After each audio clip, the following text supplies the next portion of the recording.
ஓம் சரணாகத தீனார்த்த பரித்ராண பராயணே சர்வஸ்யார்த்திகரே தேவி நாராயணி நமஸ்துதே. வணக்கம் நேயர்களே, இது மகாலட்சுமி ஜோதிடம் வழங்கும் காலச்சக்கரம். உங்கள் அன்பு ஜோதிடர் ஸ்ரீராம்ஜி பேசுகிறேன். அனைவரும் நலமுடன் இருக்கிறீர்களா? நன்றாகத்தான் இருப்பீர்கள், நன்றாக இருக்க வேண்டும். இன்றைய காணொளியில் நாம் காண இருப்பது வலிமை மிகு வீடுகள். இதுதான் தலைப்பு. லக்னம் முதல் 12 வீடுகள் ஜோதிட சாஸ்திரத்தில் உண்டு. இவையில் எந்த வீடுகள் அதிக வலிமையோடு இருக்கும் அப்படிங்கிறத பற்றி பார்க்க போகிறோம். இது மறைமுகமாக காலபுருஷ தத்துவத்தின் அடிப்படையில் தான் அந்த வீடுகளின் தன்மைகள் தீர்மானிக்கப்படும். அதை பற்றின விளக்கமும் பார்க்கலாம். அதுக்கு முன்னாடி நம்மளுடைய ஆன்லைன் வகுப்புகள் ஜூன் 22ஆம் தேதி ஞாயிற்றுக்கிழமை முதல் தொடங்க இருக்கிறது. 2025ஆம் ஆண்டு. விருப்பமுள்ளவர்கள் கீழ்கண்ட வாட்ஸ்அப் எண்ணில் தொடர்பு கொள்ளுங்கள். இது ஒரு உயர்நிலை ஜோதிட புரிதல். சண்டே கிளாஸ் இருக்கும். 6 மாதம் கோர்ஸு. இது நம்மளோட 9th batch. Already 8 batch students படித்து முடிச்சிட்டாங்க. இங்கே 9th பேட்ச். விருப்பமுள்ளவர்கள் கீழ்கண்ட வாட்ஸ்அப் எண்ணில் தொடர்பு கொள்ளுங்கள். வலிமை மிகு வீடுகள். வலிமை மிகு வீடுகள் அப்படிங்கிறதுல அரசு கிரகங்கள் வலுப்பெறக்கூடிய வீடுகளான சர வீடுகள் முதன்மையான இடத்துல இருக்கும். இந்த சர வீடுகள் அப்படிங்கிறதுல மேஷம், கடகம், துலாம் மற்றும் மகரம். இதில் மேசமும் மகரமும் இயற்கை பாவிகளுடைய வீடுகள். இங்கே வலுப்பெற கிரகங்களும் இயற்கை பாவிகள் தான். இப்போ மேசத்தில் பார்த்திங்கன்னா செவ்வாய் ஆட்சி வலுவை பெறுவார், சூரியன் உச்ச வலுவை பெறுவார். மகரத்தில் பார்த்திங்கன்னா சனி ஆட்சி வலுவை பெறுவார், செவ்வாய் உச்ச வலுவை பெறுவார். ஸோ இந்த 3 பேருமே பார்த்திங்கன்னா இயற்கை பாவிகள்.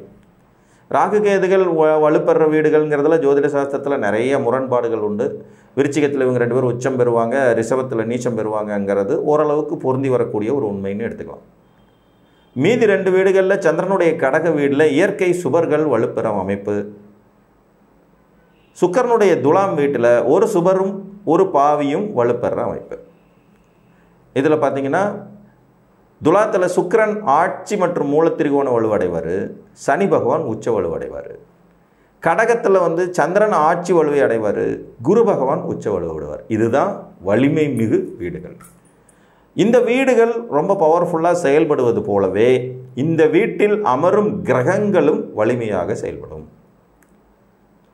நீங்கள் சர லக்னத்தில் நாங்கள் பறக்கலையே, அப்போ எங்கள் லக்னம்லாம் வீக்கா அப்படின்னலாம் யோசிக்க வேண்டிய அவசியமே இல்லை. நீங்கள் எந்த லக்னத்தில் பிறந்திருந்தாலும் உங்களுடைய லக்னாதிபதி ஒரு சர வீட்டில் போய் உட்கார்ந்தார்னாலும் நீங்கள் வலிமையான ஆள் தான். புரிஞ்சுங்களா? சரலக்னங்கள் முதன்மையான வலிமையானவை சர வீடுகள். 2வது நிலையில் வலிமையானவை ஸ்திரர் வீடுகள், நிலைத்த வீடுகள் அப்படின்னு சொல்லக்கூடிய சிம்மம், விருச்சிகம், கும்பம் மற்றும் ரிஷபம். இதில் 3 வீடுகள் பாவ வீடுகளாக வரும். நிலைத்த வீடுகளில் 3 வீடுகள் பாவ வீடுகள், ஒரு வீடு தான் சுப வீடு. அதனால தான் நீங்கள் பாவம் பண்ணிங்கன்னா நீண்ட காலம் நிலச்சி நிற்கும் அப்படின்னு சொல்கிறது. நல்லது பண்ணுறதுங்கிறது சீக்கிரம் கரைஞ்சி போயிடும். கெடுதல் தான் அதிக நாள் இருக்கும். இப்போ நோய் வந்தால் அதோட தாக்கம் தான் அதிக நாள் இருக்கும். ஆரோக்கியமாக இருக்கிறது கம்மியாக இருக்கும். காசு வந்தால் அதனால் கிடைக்கிற சந்தோஷம் கொஞ்சமாக இருக்கும், செலவு ஜாஸ்தியாக இருக்கும். இந்த நிலைத்த வீடுகள் அப்படிங்கிறது பாவ வீடுகளே அதிகமாக இருக்கும். சிம்மம் சூரியனுடைய ஒரு பாவ வீடு, விருச்சிகம் செவ்வாயினுடைய பாவ வீடு, கும்பம் சனியுடைய பாவ வீடு. இந்த 3 வீடுகள்லையும் பார்த்தீங்கன்னா ஒரு சூட்சமம் ஒழிஞ்சிருக்கும். ராகுகேது விருச்சிகத்தில் உச்சம் வர்றாங்கன்னு சொன்னாலும் கூட அப்படிலாம் இல்லை. அது இருக்கலாம், இல்லாமையும் இருக்கலாங்கிற விவாதத்துக்கு உட்பட்ட பொருள். அப்போ இந்த 4 வீடுகளில் 3 வீடுகளான சிம்மம், விருச்சிகம் மற்றும் கும்பம் இங்கே யாருமே உச்ச வலு அடைய மாட்டாங்க. அதாவது சப்த கிரகங்களை மட்டும் கணக்கில் எடுத்துங்க. ராகு கேது சப்ஜெக்ட் தனி. சப்த கிரகங்கள்னு சொல்லக்கூடிய சூரியன், சந்திரன், செவ்வாய், குரு, புதன், சுக்கிரன், சனி இந்த 7 பேரில் யாருமே இந்த 3 வீடில் பாவ வீடுகளான நிலைத்த வீடுகளில் உச்ச வலு அடைய மாட்டாங்க. உச்ச வலு கிடையாது. சூரியனுக்கும் சனிக்கும் மட்டும் ஆட்சி மற்றும் மூலத்திரிகோண வலு கும்பத்திலையும் சிம்மத்திலையும் கிடச்சிடும். சூரியனுக்கு சிம்மத்திலையும் சனிக்கு கும்பத்திலையும். விருச்சிகத்தில் செவ்வாய்க்கு வெறும் விடுதி ஆட்சி வீடு தான். ரிஷபம் 1ல் மட்டும்தான் சுப வீடுகளான நிலைத்த வீடுகளில் ரிஷபம் 1ல் மட்டும்தான் சுபர்கள் எல்லாருமே ஒரு மாதிரி பவர் அடைவாங்க. உதாரணமாக புதன் நல்லா இருப்பார், சுக்கிரன் ஆட்சி பெறுவார், குரு கூட இங்கே இருக்கலாம், தப்பில்லை, சந்திரன் உச்சம் பெறுவார். ஸோ நிலைத்த வீடுகளில் அதிக நன்மைகள் தரக்கூடிய வீடு அப்படின்னு எடுத்துக்கிட்டோம்னா அது முதல்ல வரக்கூடியது ரிஷபம் தான். வலிமையான வீடுகளில் பாருங்கள், மேசம், கடகம், துலாம் மற்றும் மகரம் வந்துடும். இந்த ரிஷப வீடு நிலைத்த வீடுகளில் அதிக நன்மை தரக்கூடிய வீடாக ரிஷபம் வரும். இது காலபுருஷனுக்கு 2ஆம் வீடு, சௌமிய வீடு, தனம் வாக்கு குடும்பம் இதை தீர்மானிக்கிற வீடு, கலத்திர ஸ்தானம் அப்படின்னு இதை சொல்லலாம். 2ஆம் இடம் குடும்பம், தனம், வாக்கு, சொல்வாக்கு, செல்வாக்கு இதையெல்லாம் கொடுக்குற இடம். அப்போ இந்த வீட்டில் அதிகப்படியாக நல்ல கிரகங்கள் உட்கார்றதும் ஒரு ஜாதகத்துக்கு யோகம்தான். முதல்ல சர வீடுகளில் உட்காரணும். அடுத்தது நிலைத்த வீடுகள் வரிசையில் இந்த வீடு நல்ல பவர்ஃபுல்லான ஒரு ரிஷப வீடாக, ரிஷப வீடு ஒரு நல்ல வலிமையானதாக இருக்கும். இப்போ நீங்கள் கன்னி லக்னத்தில் பிறந்திருக்கீங்க, உபய லக்னம் பலகீனமானது. நான் அடிக்கடி சொல்லுவேன், சரம் முதல்ல வலுவானது, ஸ்திரம் 2வது வலுவானது, உபயம் 3வது நிலையில் தான் வலுவானது. தனக்கு கிடைக்கும் நல்ல வாய்ப்புகளை, வேலையை, பொருளாதாரத்தை, முன்னேற்றத்தை, நல்ல குடும்பத்தை, செல்வாக்கை, சொல்வாக்கை தக்க வைத்து கொள்ளும் தகுதி அற்றவைகள் தான் இந்த உபய லக்னங்கள். அவங்களுக்கு எல்லாமே கிடைக்கும், கண்டினியூவாக அதை வச்சுக்க மாட்டாங்க. நாளை என்பது நிச்சயம் அப்படின்னு நம்புகிற லக்னம் இந்த உபய லக்னங்கள். நாளைக்கும் நான் இப்படி தாண்டா இருப்பேன், நாளான்னைக்கு இப்படி தாண்டா இருப்பேன், 30 வயசில் நான் ஓடின மாதிரியே 60 வயசுலேயும் ஓடுவேண்டா, 40 வயசில் நான் சம்பாரிச்ச அளவுக்கே 80 வயசுலையும் சம்பாதிப்பேன்டான்னு நம்பிக்கிட்டு இருப்பாங்க. அதனாலே இவர்கள் நீண்ட கால திட்டங்கள், முதலீடுகள் போட்டு விட்டு கஜா முஜான்னு வேஸ்ட் பண்ணிடுவாங்க. நாளை என்பது நிதர்சனமானது அல்ல, நிச்சயமானது அல்ல, அது நிச்சயமற்றது அப்படிங்கிறத உணரணும் உபய லக்னக்காரன். ஸோ நீங்கள் இப்போ கன்னி லக்னத்தில் போகிறீங்க, புதன் போய் மகரத்தில் உட்காந்துருக்கார், அதி நட்பு வீட்டில், சர வீட்டில், இதுவும் வலிமையான ஜாதகம் தான். புரியுதுங்களா? உபய லக்னத்தில் பிறந்தாலே பலகீனமான ஜாதகம் அப்படின்னு அர்த்தம் இல்லை, அந்த லக்னாதிபதி எங்கே இருக்கிறார் என்பதை பொறுத்து.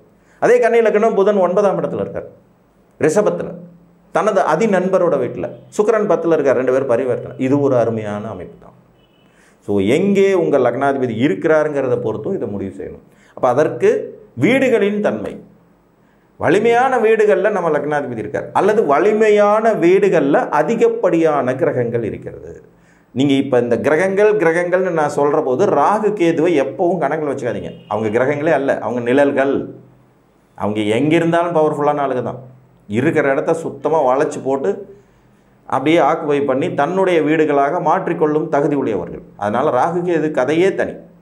சப்த கிரகங்களில் அதிகப்படியான கிரகங்கள் உங்கள் ஜாதகத்தில் இந்த வலிமையான 5 வீடுகள் சொன்னேன் இல்லைங்களா, சர வீடுகள்னு சொல்லக்கூடிய மேசம், கடகம், துலாம், மகரம். அதற்கடுத்த நிலையில் ஸ்திர வீடுகளில் அதிக பவர்ஃபுல்லாக நல்லது செய்யக்கூடிய வீடான ரிஷபம், இந்த வீடே எடுத்துக்கலாம். சிம்மத்தை 50-50 சாய்ஸில் எடுத்துக்கலாம். 50% நல்ல வீடாக, 50% கெடுதல் வீடாக. இது ஏன் அப்படி வருதுங்கிறதுக்கான விளக்கம் சொல்லிடுறேன். சனி ராகு கேது இங்கே இருந்தால் பகை, கடும் பகை. சுக்கிரனுக்கு இந்த வீடு பகை வீடு தான், கடும் பகை வராது, ஆனால் பகை வீடு தான். அதனால் இவர் இந்த வீட்டை பவர் பண்ணிவிட்டு இவர் பலகீனம் ஆவார். அப்போ இங்கே யார் நல்லது அதிகம் செய்கிறவங்களா இருக்காங்க?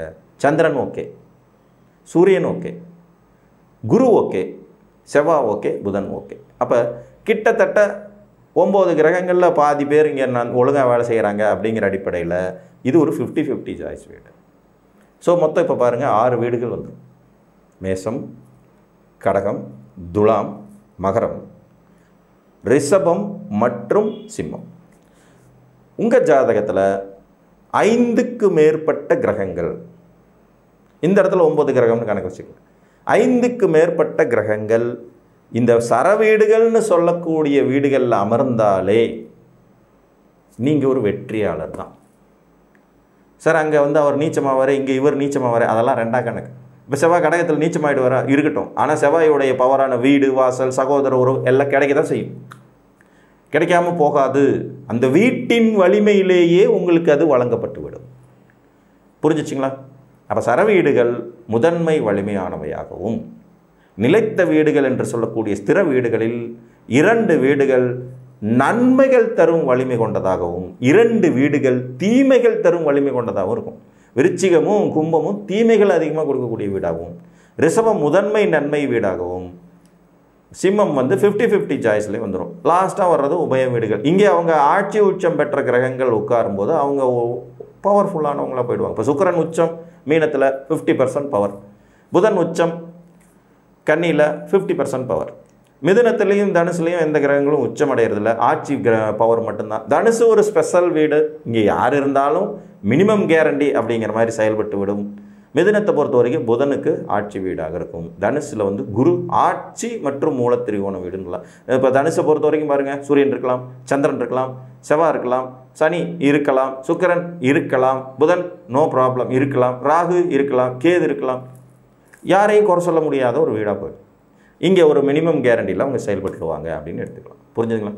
அப்போ வலிமையான வீடுகள் சர வீடுகள். உங்களுக்கு அதிகப்படியான கிரகங்கள் சர வீடுகள் அமர்ந்திருக்கு என்றாலே நீங்கள் செயல்பட தகுதி கொண்டவராக, வெற்றிகளை குவிப்பவராக, முயற்சிகளில் பின்னடைவு இல்லாதவராக, மீண்டும் மீண்டும் முயற்சி செய்யும் யோகியதை உடையவராக இருப்பீங்க. இதுதான் ப்ளஸ் பாயிண்ட். ஸோ இந்த வீடுகள் அடிப்படையில் உங்கள் ஜாதகம் வடிவமைக்கப்பட்டிருக்கிறதா என்பதை பார்த்து அறிந்து கொள்ளுங்கள் என்று கூறி மீண்டும் ஒரு காணொலியில் உங்களை சந்திக்கும் வரை உங்களிடமிருந்து அன்புடன் விடைபெற்றுக் கொள்வது உங்கள் அன்பு ஜோதிடர் ஸ்ரீராம்ஜி. நன்றி, வணக்கம்.